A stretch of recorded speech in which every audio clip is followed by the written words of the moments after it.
আসেন বুঝাবার দায়িত্ব বুঝিয়ে দিলাম।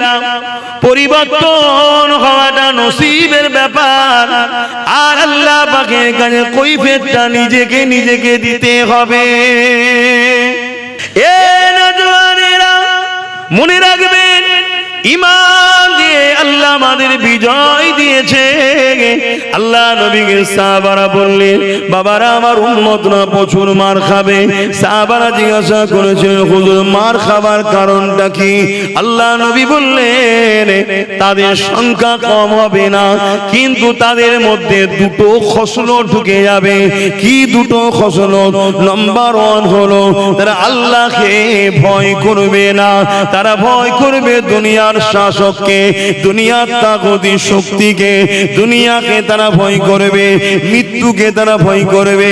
এ যুবকেরা, তরুণেরা, বাপেরা, আজ আমাদের অন্তর থেকে আল্লাহর ভয় উঠে গেছে। আমরা যদি আল্লাহকে ভয় সত্যি করতাম, যখন ইমামদের সামনে দাঁড়িয়ে বলেছিল দিল্লি চলে যাও, তখন ইমামদের বলা দরকার ছিল, আপনি এটা সংবিধান বিরোধী কথা বলছেন, আপনি এটা আমাদেরকে অপমান করছেন।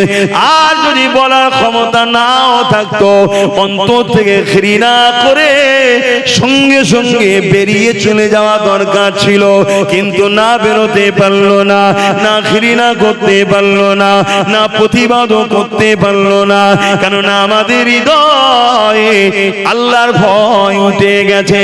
আমরা দুনিয়ার ভাতার পিছনে ছুটছি, দুনিয়ার সামান্য ভিক্ষার পিছনে ছুটছি, আমাদের ভয় লাগছে।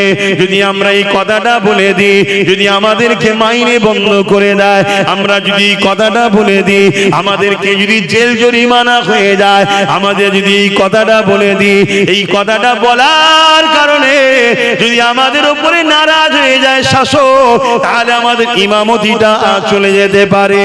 এ যুবকেরা, বাপেরা, মায়েরা, যে সমাজের নেতৃত্ব যারা দেয়, যে ধর্মের লিডার যারা আলেম ওলামা, তাদের যদি দুনিয়া দাঁড়িয়ে এতটা হয়ে যায়, তাহলে সাধারণ মুসলমানের অবস্থা কোথায়?